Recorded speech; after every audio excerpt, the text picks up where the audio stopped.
Hello everyone, welcome to the Ozark Outpost in Dixon, Missouri. This is going to be Germany and the Soviet Union, July 41. To start off the new calendar turn, we had a random events roll for Latin America, which was another Axis coup in Paraguay. So Paraguay is once again pro-Axis after being turned back neutral by an allied coup, actually. All right, on the tech chart, Germany completed improved factories and moved wartime economy to stage 3. You can kind of see over there what they got. Alright, they weren't able to do any spy rolls on their counter-espionage, the one counter-espionage roll they did. They eliminated an American spy from Berlin. So there's the spy situation in Berlin right now.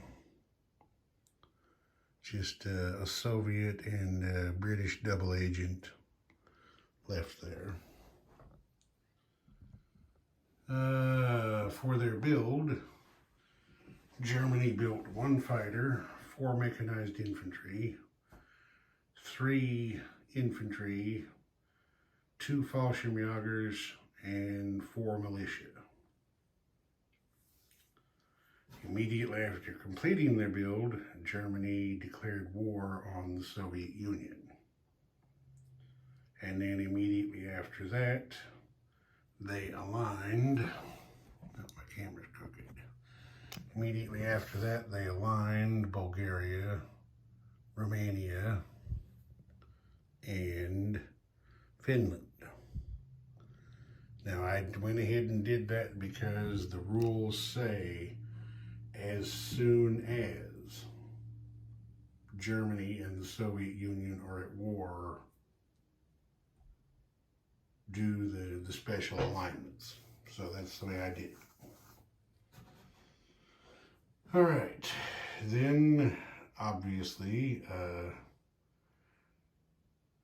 the Germans went on the offensive. From East Prussia, you see they attacked Lithuania and were successful. They didn't lose anything. Now, keep in mind, I'm sure you all know that Germany declares war on the Soviets. They get the surprise attack. All German land and air units are +1. All Soviet land and air units are -1. All right, then after that, they attacked Lubelski, you see right there, from western Poland, and again you can see they were successful. Let's see, they lost 1 infantry capturing that. And then they attacked East Poland from Dolanowski and Warsaw. They got in there without loss and won that battle. Then from East Poland, the Germans blitzed into western Ukraine, you see there, and captured it. Let's see, they lost 1 mechanized infantry. They attacked southern Ukraine from Romania and got in there and captured that without losing anything. From Lubelski, they blitzed into southern Belarusia, lost 1 mechanized infantry to capture it.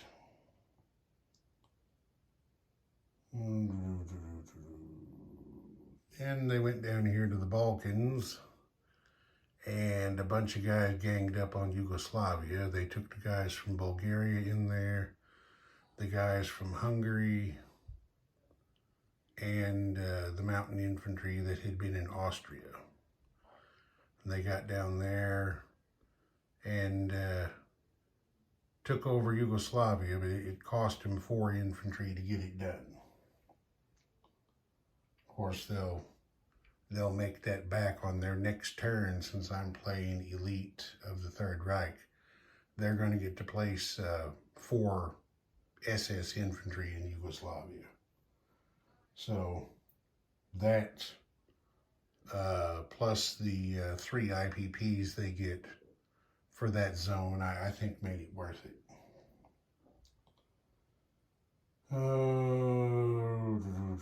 Then the Luftwaffe went over here and strategic bombed the British major factory in the Midlands. The bomber was escorted by a fighter. The RAF scrambled their fighter in the Midlands to intercept, and the British fighter was shot down. Then the bombers went in and scored, I believe it was 8 IPP of damage on that factory.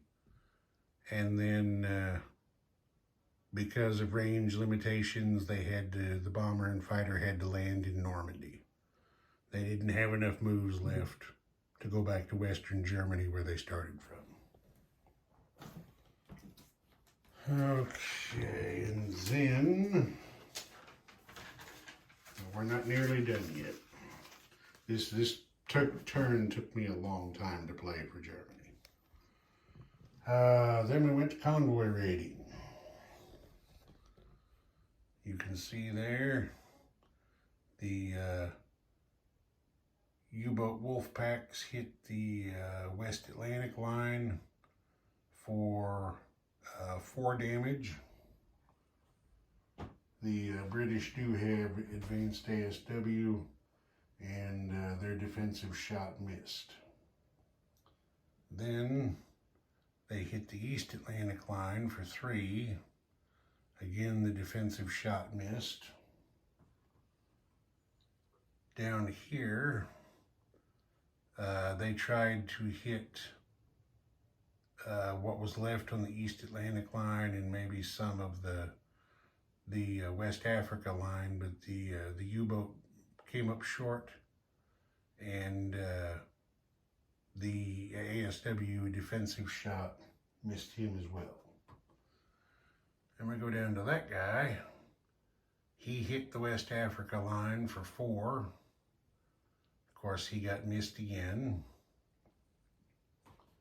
And then this guy down here hit the East Africa line, but he missed. And the ASW shot missed him. So, 4, 3, and 4, the U-boats took 11 pounds out of the British treasury in convoy raiding. All right, then Vichy decided they wanted to do something.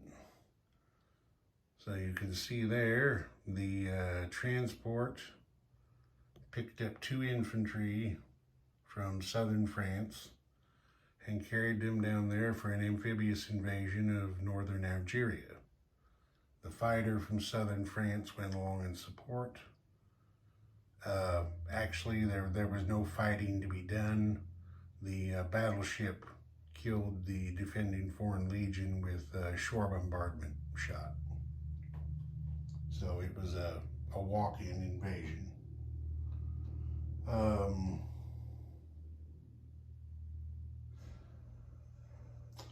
Germany did lend-lease oil to Vichy France, so they were able to do their things, because before capturing northern Algeria, Vichy didn't actually have any oil of its own. They do hold a reserve in Syria, but there's no oil being stored there at this time. All right, and Vichy also sent 2 guys in for an unopposed grab of southern Algeria, trying to move along and scoop it all up, keep the Free French from trying to place any units in there. And you can see there the fighter that went along landed in Tunisia. And as long as we're here, we'll finish them up. The Vichy hit their recruitment role, so that's where that infantry in Tunisia came from. Argentina, down there in South America, decided they still don't like the odds, so they didn't attack, and they missed on their recruitment roll, so they didn't pick up anything extra. Germany spent a total of 7 oil this turn, and they collected 9 for a net gain of 2. So as you can see here now, with after aligning Romania, they get 3 oil there. The one from Bohemia, or the one from Slovakia, excuse me. 1 from Berlin, that makes 5. And then Germany gets 1 synthetic oil for every undamaged major factory. They have 4 of those, so it gives them a total of 9 oil.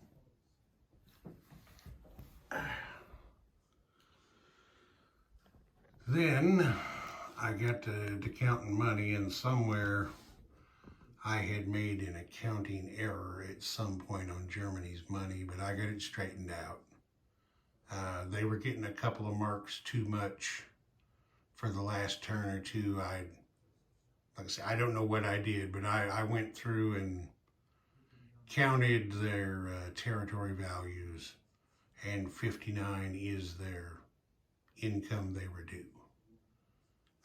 Plus their bonuses. Germany picked up 66 marks, which is what, well, they got more than that now, but in their turn, 66 is what they picked up. All right. As far as non-combat moves go, Germany sent some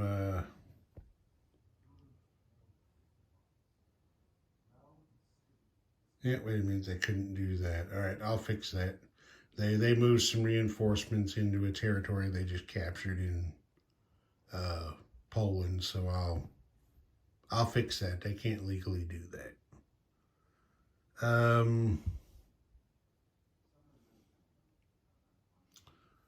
Germany did use their 2 air transports to fly 2 infantry up here to Trondelag, and then there were 4 infantry in eastern Germany there that they moved to western Germany to replace them. And then the 2 Fallschirmjägers went to western Germany, since that's where the transports are at now. 2 mechs went to Paris to beef up the counterattack force there. The militias went to strengthen the Atlantic Wall.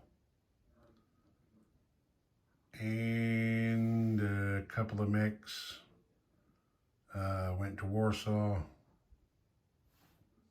Some infantry went to eastern Germany. Germany, of course, picked up another commander, as did the Soviets, since they are now sworn enemies.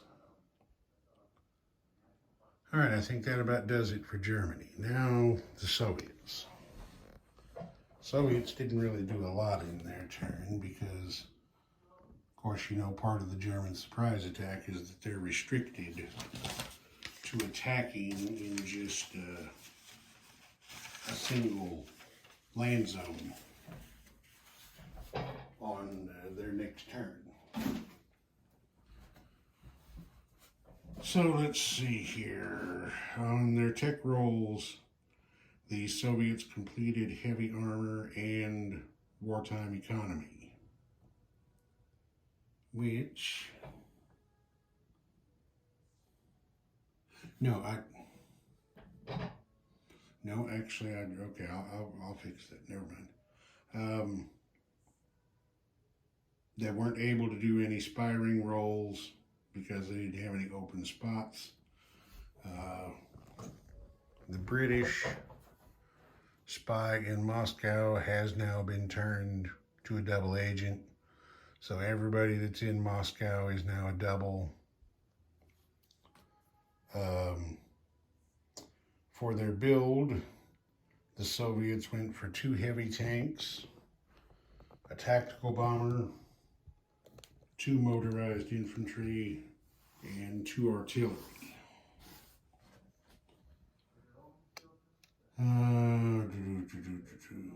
The Chicons over here built 2 mountain infantry and 1 regular infantry. All right, as far as combat goes, the Soviets weren't able to do any spy actions because all of their spies around the world had been doubled. They did do some of their roles for the double agents in Moscow there. So the German, turn like that. The German double agent rolled maintain credibility. So the Soviets had to pay Germany 3 IPP. The Japanese double agent fed the Soviets misleading research, which,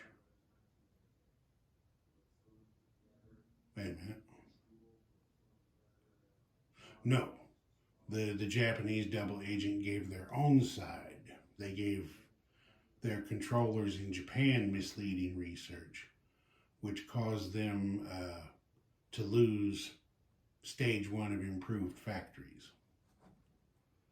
The British rolled a no action. The Italian double agent posed his side bad. He rolled deception and disruption, which means that the Soviets get to pick one land or sea zone anywhere on the map that the Italians cannot move from in either combat or non-combat movement on their next turn. So the Soviets decided to disrupt Transjordan. So none of these guys sitting here in Transjordan can do anything on the next Italian turn, which is gonna probably delay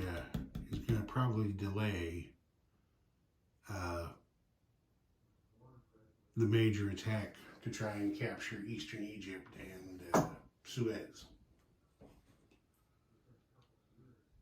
And the American double, which you may have noticed was missing from Moscow, was found out by his own side and executed. All right, the Soviets only did 1 attack. They went over there into the Baltic Sea and took out what little navy Germany had left. There were 2 torpedo boat destroyers and a coastal defense ship that Germany had picked up by a line in Finland, and they had moved over there. So those were sunk with the loss of one Soviet submarine.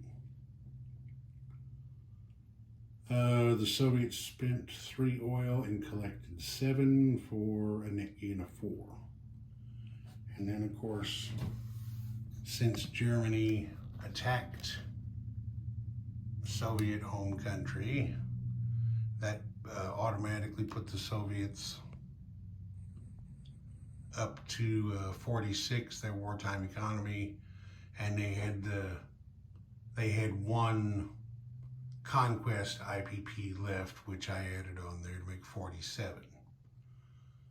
What I kind of talked around before, looking at the Soviets' money, they got their 47 and their bonuses, but I forgot to give them their wartime economy roll. So I'll fix that off camera. So it looks like that's it. That was a big turn for Germany. And the Soviet turn, well, it really didn't do much for the Soviets. Had some adverse effects on some of the other players. All right, this is, let's see. Oh, the Chi-Coms didn't do any attacks. They didn't do any non-combat movement. Their 2 mountain infantry and their regular infantry went to Yunnan. Okay, so you can see there now in Yunnan they have, I think it's 5 mountain infantry, 1 elite infantry, 2 regular infantry, and a commander. Now, I suspect they've got something in the works they're planning. Okay, that'll do it for this one. Ozark Outpost, over and out.